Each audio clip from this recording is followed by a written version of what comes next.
Welcome back. घर सांभाळणं हे फक्त रोजचं काम नाहीये, ही एक रिस्पॉन्सिबिलिटी आहे आणि सगळ्यात महत्वाचं प्रेम आहे. सकाळपासून रात्रीपर्यंत चालणारी ही छोटी छोटी कामं कधी कधी थकवणारी वाटतात, पण त्यातच दडलेला असतो आपल्या घराचा हॅपीनेस. कदाचित या सगळ्या गोष्टींना कुठलीही सुट्टी नसते, पण जेव्हा आपल्या माणसांच्या चेहऱ्यावर हसू दिसतं ना, तेव्हा सगळा थकवा क्षणात निघून जातो. हा व्लॉग पण अशा सिंपल आणि स्पेशल मुवमेंटचा आहे. तर काल आम्हा दोघांचाही उपवास होता, त्यामुळे आज मला थोडंसं स्पेशल जेवण बनवायचं आहे. तर आज मी बनवणार आहे मटर पनीर. तर सर्वात पहिले मी भांडी लावून घेते, कारण काउंटर टॉप क्लीन असेल तर काम करायलाही इझी जातं.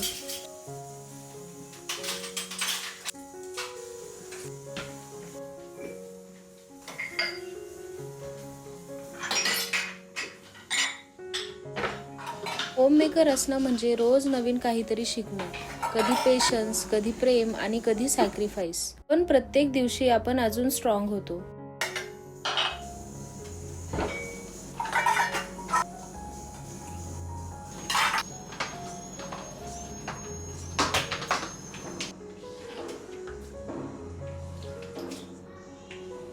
तर मी इथे पनीरच्या भाजीच्या ग्रेव्हीसाठी थोडीशी तयारी करून घेतली होती. आता मी याची पेस्ट बनवून घेते. हे थोडं थंड झाल्यानंतर मी याची पेस्ट बनवून घेतली.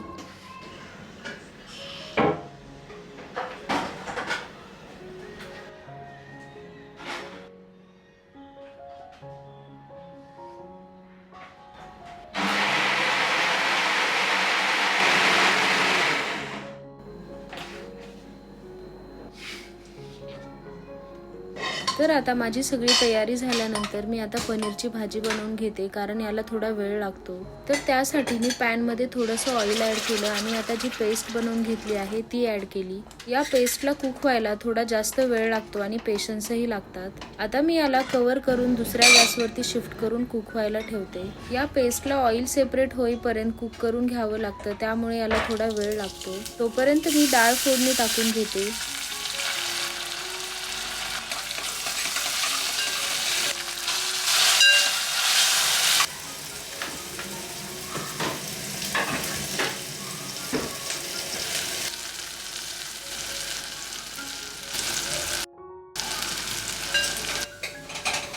सानवीला 8 दिवस सुट्ट्या आहेत, त्यामुळे माझं रुटीनही थोडंसं चेंज झालेलं आहे. मुलांना सुट्ट्या असल्या की थोडीशी निवांत कामं करता येतात, नाहीतर रोजचीच ती टिफिनची घाई असतेच. मी कोथिंबीर अशी एका एअरटाईट जारमध्ये वॉश करून छान स्टोअर करून ठेवते. अशा पद्धतीने आपण कोथिंबीर जर फ्रीजमध्ये ठेवली ना, तर ती भरपूर दिवसांसाठी फ्रेश राहते. आता या ग्रेव्हीमध्ये मी बेसिक मसाले ऍड करते. आणि हो, या भाजीमध्ये मी फक्त एक मसाला ऍड करणार आहे, तर तो आहे किचन किंग मसाला. या मसाल्यामुळे भाजीला पूर्ण वेगळी टेस्ट येते. तुम्ही कुठलाही पनीर मसालाही ऍड करू शकता, त्यानेही छान होते भाजी. पनीरच्या भाजीसाठी मी फक्त एक सिक्रेट यूज करते, ते म्हणजे या ग्रेव्हीला भरपूर वेळ कुक करायचं. जेव्हा या ग्रेव्ही मधून ऑइल सेपरेट व्हायला लागेल तेव्हाच यात पनीर ऍड करायचं.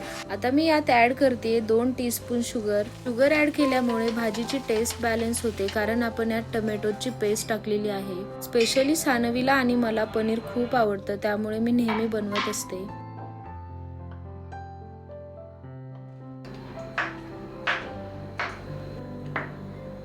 तर पनीरची ग्रेव्ही कुक होते तोपर्यंत मी शिरा बनवण्यासाठी थोडीशी तयारी करून घेते.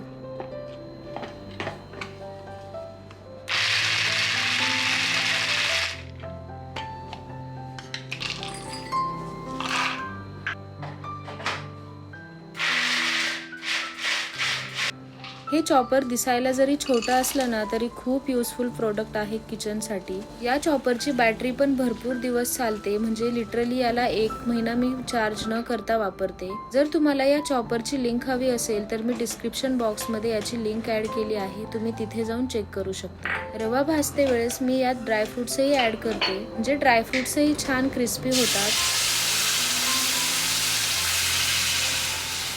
आता यात पाणी ऍड केल्यानंतर मी एक स्वीटनर ऍड करते. हे आहे मॉन्क फ्रूट स्वीटनर. या स्वीटनर मध्ये 0 कॅलरीज असतात, त्यामुळे मी हे स्वीटनर नेहमी ऍड करते.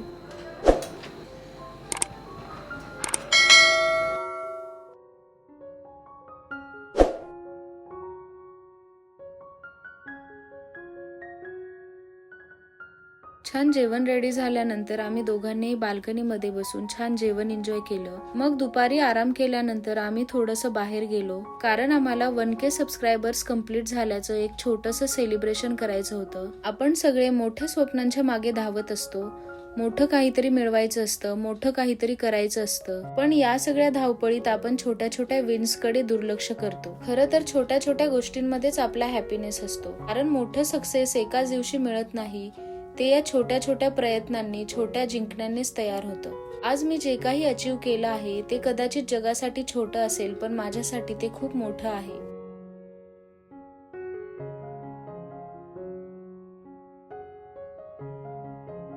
मी दिलेलं प्रेम आणि सपोर्ट हे माझ्यासाठी खूप मोठं आहे. कधी कधी वाटतं मी फक्त माझं सिंपल लाईफ शेअर करते, तुम्ही त्याला इतकं स्पेशल बनवलं. तुमच्यामुळेच मला रोज काहीतरी नवीन करायचं इन्स्पिरेशन मिळतं. 1000 सबस्क्रायबर्स असो किंवा एक, माझ्यासाठी प्रत्येक व्ह्यूअर खूप स्पेशल आहे. आणि आता या सगळ्या प्रवासानंतर तुमच्यासोबत शेअर करायचे आहेत काही खास मोमेंट्स. तर आम्ही सकाळी पहाटे 4 वाजता निघालेलो श्रीवर्धन बीच साठी. कधी कधी लाईफ मध्ये थोडा पॉज घ्यायला हवा, स्वतःसाठी आणि आपल्या फॅमिलीसाठी. तर आम्हाला 4 ते 4.5 तास लागले तिथे पोहोचण्यासाठी. आणि तिथे पोहोचल्यानंतर सर्वात पहिले आम्ही गेलो बीचला, कारण छोटी मुलं बीच म्हटलं की खूप एक्सायटेड असतात, त्यामुळे आम्ही थोडा वेळ बीच वरतीच थांबलो.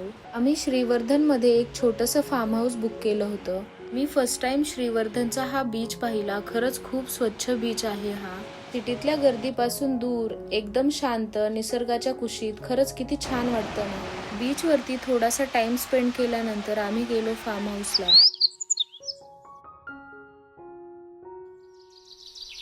तुम्हालाही जर बीचेस एक्सप्लोर करायला आवडत असतील ना, तर एकदा या बीचला नक्की व्हिजिट करा. आम्ही वर्षातून एकदा तरी एका बीचला व्हिजिट करतो. इथे असे फार्म हाऊस रेंटने मिळतात, तर इथे त्यांनी घरासारखं पूर्ण सेटअप प्रोव्हाइड केलेला आहे. आपण इथे स्वतः जेवणही बनवू शकतो. इथे राहण्याचा एक फायदा हा आहे, आपण इथे नेचर सोबत छान पीसफुल टाइम स्पेंड करू शकतो. तर ही आहे या फार्म हाऊसची बॅक साइड, जी खूप सुंदर होती. आणि इथे एसी रूम अवेलेबल आहे. जर तुम्ही श्रीवर्धनला जाण्यासाठी प्लॅन करत असाल ना, तर तुम्हीही असं एखादं घर बुक करू शकता, जिथे आपण छान 2 ते 3 दिवस टाइम स्पेंड करू शकतो. मी या फार्म हाऊसचे जे ओनर आहेत ना, त्यांचा डिस्क्रिप्शन बॉक्स मध्ये नंबर देईल. कोकणात या फार्म हाऊस मध्ये स्पेंड केलेले ते 3 दिवस खरंच खूप पीसफुल आणि हिलिंग होते. सकाळी पक्ष्यांच्या आवाजाने उठणं, थंडगार हवेत बसून चहा पिणं आणि दिवस कसा शांतपणे निघून जातो हे फील करणं, हे सगळंच खूप सूदिंग होतं. कधी कधी लाईफमध्ये अशा पॉजची खूप गरज असते, जिथे आपण फक्त जगतो. खरं सांगायचं तर ही जी शांतता आहे ना, ती मेट्रो सिटीज मध्ये कधीच फील होत नाही. इथे सगळं आहे, लाईट, स्पीड, क्राऊड, पण तरीही काहीतरी मिसिंग वाटतं. पण इथे ना आवाज, ना गोंधळ, फक्त निसर्ग आणि स्वतःसोबत घालवलेला वेळ. कधी कधी जाणवतं की आपण सिटीज मध्ये फक्त जगतो, पण इथे येऊन खरं जगणं फील होतं. हा जो पीस आहे, ही जी हिलिंग आहे ना, ती शब्दात सांगता येत नाही. ती फक्त एक्सपिरियन्स करावी लागते.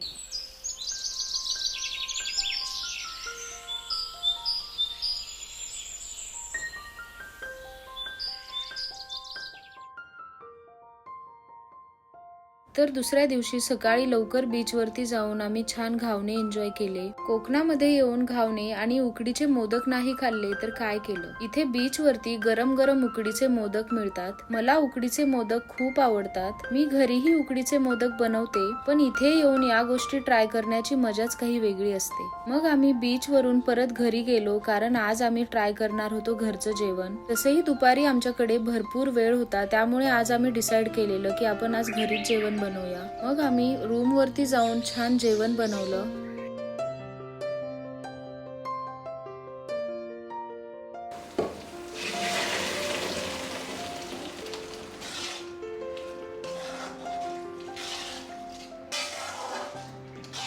हा एक्सपिरियन्स माझ्यासाठी फर्स्ट टाइम पण न विसरणारा होता. इथे आपण इझिली कुकिंग करू शकतो. सगळ्या गोष्टी त्यांनी इथे प्रोव्हाइड केलेल्या आहेत. मग आम्ही बॅकयार्ड मध्ये बसून मस्त गरम गरम जेवण एन्जॉय केलं. लाईफ मध्ये काही मोमेंट्स असे असतात जे खूप साधे पण प्रिशियस असतात.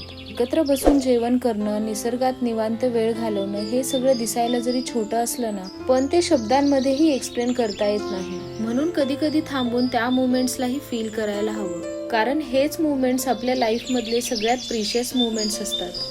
आपल्या जवळची काही माणसं आणि निसर्ग इतकंच पुरेसं असतं सगळं हील होण्यासाठी. आपल्या जवळची माणसं ज्यांच्यासोबत आपण खऱ्या अर्थाने स्वतःसारखं राहू शकतो. न काही बोलण्याची गरज असते ना एक्सप्लेन करण्याची. कधी कधी आपण खूप काही शोधत असतो, पण खरं हिलिंग इतकं सिंपल असतं. कोकण म्हणजे निसर्गाचं एक सुंदर स्वप्नच आहे. स्वच्छ समुद्र, नारळाची झाडं, शांत वातावरण आणि मनाला स्पर्श करणारी ती हवा. फ्रेंड सोबत स्पेंड केलेले ते मोमेंट्स, हसणं, फिरणं आणि एकत्र एन्जॉय केलेले ते छोटे छोटे मोमेंट्स, हेच तर खरं लाईफ आहे. लाईफ मध्ये मोठ्या गोष्टींपेक्षा छोटे छोटे मोमेंट्सच जास्त हॅपीनेस देतात.